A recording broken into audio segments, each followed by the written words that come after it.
my dear students, মৰমৰ ছাত্ৰ ছাত্ৰীসকল তোমালোক সকলোকে কেৰিয়াৰ ক্লাছলৈ স্বাগতম জনাইছো ওয়েলকাম কৰিছো myself Pinku Sharma lecturer of chemistry at Career Plus Media. Today I am going to discuss one of the most important chapter of science, and that the chapter is chemical reactions and equation ৰাসায়নিক বিক্ৰিয়া আৰু সমীকৰণ এই চেপ্টাৰটো কেমিষ্ট্ৰিৰ ভিতৰতে পৰে সায়েন্সৰ আৰু এটা chapter number 1 আৰু এই চেপ্টাৰটোত মই আজি টাইপস অফ কেমিক্যাল ৰিঅ্যাকশন ৰাসায়নিক বিক্ৰিয়াৰ বিভিন্ন প্ৰকাৰৰ বিষয়ে ডিসকাস কৰিম আৰু ইয়াৰে মই কিছুমান কেমিক্যাল ৰিঅ্যাকশনৰ বিষয়ে তোমালোকক কৈ যাম এই তোমালোকে ভিডিওটো শেষলৈ চাবা let's start the video. So the first reaction is combination reaction সংযোজন বিক্রিয়া the combination reaction কোনবিলাক ৰিঅ্যাকশনক কব এটা আমি ফার্স্ট জানিব লাগিব the combination reaction কি হয় A plus B suppose combine হল হৈ পলে এটা প্রোডাক্ট দিলে AB two or more দুটা বা তাতকৈ অধিক ৰিঅ্যাকটেন্ট বিক্ৰিয়ক লগ লাগি যদি এটা সিঙ্গল প্ৰোডাক্ট ফৰ্ম কৰে এটা ৰিঅ্যাকটেন্ট কয় তোমালোকে জানা এটা হল ৰিঅ্যাকটেন্ট A আৰু B হল ৰিঅ্যাকটেন্ট মানে এটা কয় বিক্ৰিয়ক আৰু AB তো হল প্রোডাক্ট AB তো আমি প্রোডাক্ট বলি কম মানে বিক্রিয়াজাত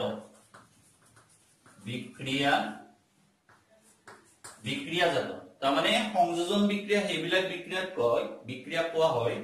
যত দুটা বা তাতকৈ অধিক বিক্ৰিয়ক লগ লাগি এটা সিঙ্গল প্ৰোডাক্ট ফৰ্ম কৰে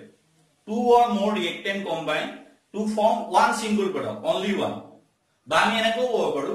এই ৰিঅ্যাকটেন্ট কেইটা কি হ'ব লাগিব এই ৰিঅ্যাকটেন্ট খিনিকে আমি কি বুলিও ক'ব পাৰো সাবস্টেন্স বুলি ক'ব পাৰো সাবস্টেন্স পদাৰ্থ আৰু এই পদাৰ্থ মানে হেতু কি হ'ব পাৰে এইটো তোমাৰ এলিমেন্টস হ'ব পাৰে মৌল হ'ব পাৰে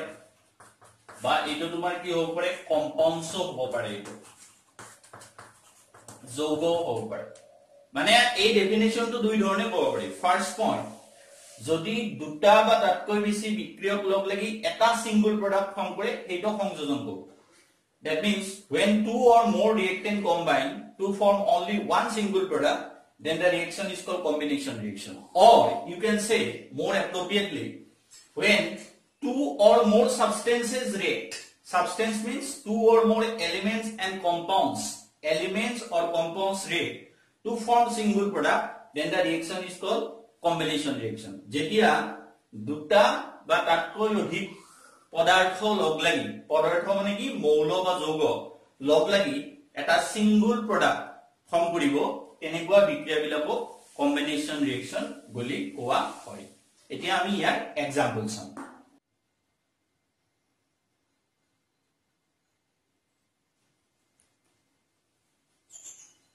Now we can see the example of combination reaction. First example is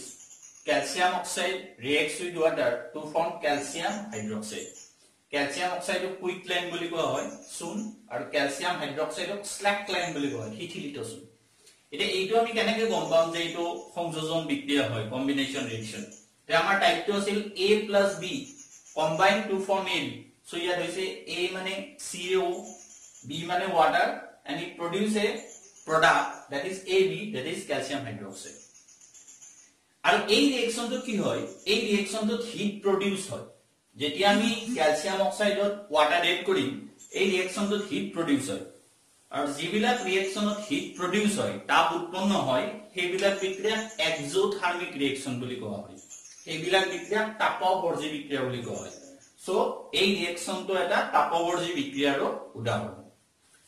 second এক্সাম্পলটো হল Carbon reacts with oxygen to form CO2. So A plus B gives AB, CO2.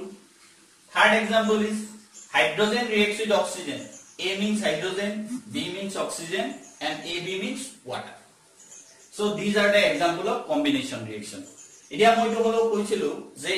combination reaction ei ji duta reactant hobo, bikriya hobo. E element hobo pare, মৌল hobo pare, ba compound hobo pare, যৌগ hobo pare. গতিকে আমি যদি ভালদৰে এইটা reaction লক্ষ্য কৰো এতিয়া আমি দেখিম যে ৰিঅ্যাকশন নম্বৰ 2 আৰু 3 এইটা হল এলিমেন্ট কাৰ্বন তো এলিমেন্ট মৌল অক্সিজেন টু এলিমেন্ট মৌল ঠিক তেনেদৰে হাইড্ৰোজেন আৰু অক্সিজেন এই দুটো এলিমেন্ট মৌল কিন্তু যদি আমি ফাৰ্স্ট ৰিঅ্যাকশনটো চাও ক্যালসিয়াম অক্সাইড তো কম্পাউন্ড যৌগ ওয়াটাৰ তো কম্পাউন্ড যৌগ সেই কাৰণে এই যি দুটা ৰিঅ্যাকটেন্ট এ আৰু বি সেই দুটা মৌল হ'ব পাৰে এলিমেন্টও হ'ব পাৰে কম্পাউন্ডও হ'ব পাৰে এলিমেন্টে হোক বা কম্পাউন্ডে হোক মৌলই হোক বা যৌগই হোক খালি এটা প্ৰডাক্টে ফৰ্ম কৰিব লাগিব এটা সিঙ্গল প্ৰডাক্ট ফৰ্ম কৰিব লাগিব তেনেকুৱা ৰিঅ্যাকশন বিলাকক আমি কি ৰিঅ্যাকশন বুলি কম কম্বিনেশন ৰিঅ্যাকশন বুলি কম So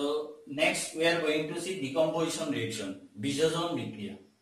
So decomposition reaction to hall complete opposite of combination reaction সংযোজন বিক্ৰিয়াৰ সম্পূৰ্ণ বিপৰীত আমাৰ সংযোজন বিক্রিয়াত কি হৈছিল a + b কম্বাইন হৈ পেলাই ab পাইছিল আমি দুটা বা তাতকৈ বেছি বিক্রিয়ক ৰিঅ্যাকটেন্ট লগ লাগি এটা সিঙ্গল প্ৰডাক্ট হৈছিল হেতু আছিল কম্বিনেশন ৰিঅ্যাকশন কিন্তু ডিকম্পোজিশন ৰিঅ্যাকশন কি হ'ব এটা সিঙ্গল ৰিঅ্যাকটেন্ট ব্ৰেকডাউন হৈ বা ডিকম্পোজ হৈ কিছুমান সৰু সৰু সিম্পলাৰ প্ৰডাক্ট ফৰ্ম কৰিব এটা ডাঙৰ বিক্ৰিয়ক ভাঙি পেলাই কিছুমান যদি সৰু সৰু বিক্ৰিয়াজাত পদাৰ্থ উৎপন্ন কৰে তেনেকুৱা বিক্ৰিয়াবিলাক কোৱা হয় decomposition reaction for example first example is ferrous sulfate is green in color যেতিয়া আমি এটো হিট কৰিম এটা ই ফৰ্ম কৰিব Fe2O3 ferric oxide যেটো ব্ৰাউন মুগা বৰ্ণৰ হয় আৰু SO2 আৰু SO3 গেছ উৎপন্ন কৰিব আৰু এবিলা টক্সিক গেছ বিষাক্ত গেছ ferrous sulfate ৰ পৰা কি হ'ব ferric oxide হ'ব গতিকে তোমাক যদি হুদে এই ৰিঅ্যাকশনটোৰ পৰা তুমি কি অবজাৰভেশন কৰিবা কি পৰ্যবেক্ষণ কৰিলা গতিকে ফাৰ্স্ট কথা তো হল এইটো এটা ডিকম্পোজিশন ৰিঅ্যাকশন এইটো এটা বিযোজন বিক্ৰিয়া কিয় কাৰণ এটা সিঙ্গল ৰিঅ্যাকটেন্ট ডাঙৰ বিক্ৰিয়ক এটা ভাঙি কিছুমান সৰু সৰু প্ৰডাক্ট ফৰ্ম কৰিছে আৰু ইয়াতে কি হৈছে আমি কালাৰ চেঞ্জ অবজাৰ্ভ কৰিছো গতিকে তোমালোকে এইটো জানে এটা ৰিঅ্যাকশন কেমিক্যাল ৰিঅ্যাকশন হয় নে নহয় হেতু সোৱাৰ কাৰণে আমি কি চাব পাৰো চেঞ্জ ইন কালাৰ হলো হেতু এটা কেমিক্যাল ৰিঅ্যাকশন হয় বা এটা নতুন প্ৰডাক্ট ফৰ্ম কৰিব পাৰে তেনেকুৱা ৰিঅ্যাকশন বিলাকক কেমিক্যাল ৰিঅ্যাকশন বুলি কোৱা হয় ইয়াত ফেৰাস সালফেটৰ পৰা ফেৰিক অক্সাইড হৈছে কালাৰটো চেঞ্জ দেখিছো আমি গ্ৰীনৰ পৰা কি হৈছে ব্ৰাউন হৈছে second reaction is calcium carbonate এটা লাইমস্টোন বুলি কয় জানা তোমালোকে এটা চুনশিল যেতিয়া আমি এটো হিট কৰিম ই ব্ৰেকডাউন হৈ কি ফৰ্ম কৰিব সৰু প্ৰডাক্ট ফৰ্ম কৰিব ক্যালসিয়াম অক্সাইড আৰু carbon dioxide third reaction is lead nitrate when lead nitrate is heated it forms lead oxide NO2 and O2 gas so এই ৰিঅ্যাকশনটোৰ পৰা আমি কি অবজাৰভেশন কৰিলো পৰ্যবেক্ষণ কৰিলো যেতিয়া lead nitrate আমি হিট কৰিম তেতিয়া lead oxide আৰু ৰংসুৱা মুগা বৰ্ণৰ এটো ল্যাবৰেটৰী পিছত তোমালোকে প্ৰ্যাকটিক্যাল কৰিলে যদি সায়েন্স পঢ়া প্ৰ্যাকটিক্যাল কৰিলে গম পাবা NO2 ৰেডিশ ব্ৰাউন কালাৰৰ এটা NO2 গেছৰ ভেপাৰ ওলাব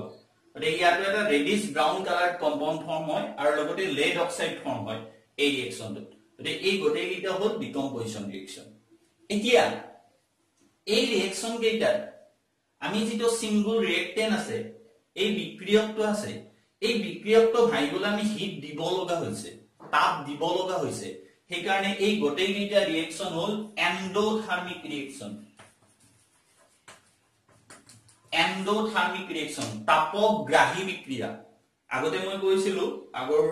কম্বিনেশনত কৈছিলো এটা তাপবৰ্জী ইয়াত যেটো হিট লাগে যিবিলাক ৰিঅ্যাকশনত হিট প্ৰয়োজন হয় হিট এবজৰ্ব কৰে সেইবিলাক কয় এন্ডোথাৰ্মিক কাৰণ এই গোটেই কেইটাতে হিট দিলে এই ব্ৰেকডাউন হৈছে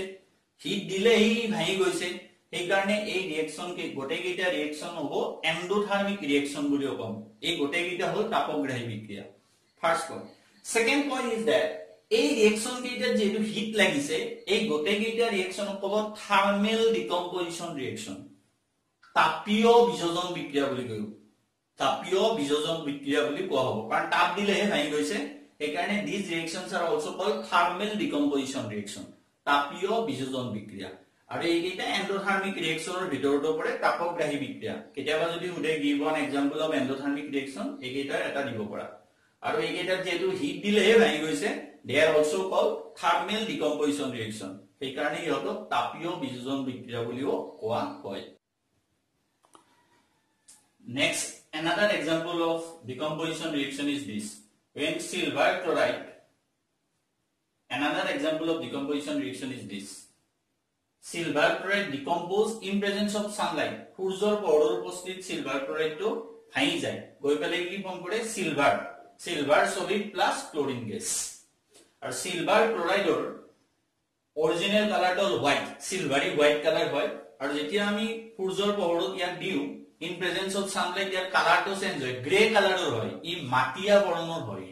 দে এইটো এটা ডিকম্পোজিশন ৰিঅ্যাকশন তাৰমানে বিযোজন বিক্ৰিয়া ডিকম্পোজিশন ৰিঅ্যাকশন বিলাক in presence of sunlight হ'ব পাৰে সূৰ্যৰ পোহৰৰ উপস্থিতিত হ'ব পাৰে আমি জানাবি গম পালো আগৰ তিনটা एग्जांपल তাপ দিলে ভাঙি যায় ঠিক তেনেদৰে in presence of sunlight হ'ব পাৰে আৰু যদি in presence of sunlight হয় এনেকুৱা ৰিঅ্যাকশন বিলাক কোৱা হয় ফটোলাইটিক ডিকম্পোজিশন এনেকুৱা ৰিঅ্যাকশন বিলাক কোৱা হয় ফটোলাইটিক ডিকম্পোজিশন ৰিঅ্যাকশন কাৰণ সূৰ্যৰ পোহৰৰ উপস্থিতিত ব্ৰেকডাউন দিছে তে কেতিয়াবা বুজিব পাৰে এই ৰিঅ্যাকশনটোৰ পৰা আমি কি অবজাৰভেশন কৰি দেখিলো এই ৰিঅ্যাকশনটোৰ পৰা আমি দেখিলো যে silver chloride original color hall white silvery white or white যেতিয়া আমি ইয়াক সূৰ্যৰ পোহৰত ৰাখিম in presence of sunlight its color changes from white to gray and gray color is due to the formation of silver due to the formation of Ag solid আৰু যেহেতু সানলাইটৰ প্ৰেজেন্সত হৈছে এই কাৰণে এই ৰিঅ্যাকশনটো কম আমি ফটোলাইটিক ডিকম্পোজিশন ৰিঅ্যাকশন দে গতিকে আশা কৰিছো তোমালোকে ভিডিওটো বুজি পাইছা হোপ ইউ উইল আন্ডাৰষ্টেণ্ড দেখে তোমালোকে যিমান পাৰা আমাৰ এই চেনেলটো লাইক কৰিবা ফ্ৰেণ্ডৰ মাজত শেয়াৰ কৰিবা আৰু সাবস্ক্ৰাইব কৰিবা যাতে আকৌ পৰৱৰ্তী ভিডিওবিলাক তোমালোকৰ মাজত আমি আগবঢ়াই যাব পাৰো আৰু ইয়াৰ পৰা তোমালোকে কিছু হলো উপকৃত হোৱা থ্যাংক ইউ ফৰ ওয়াচিং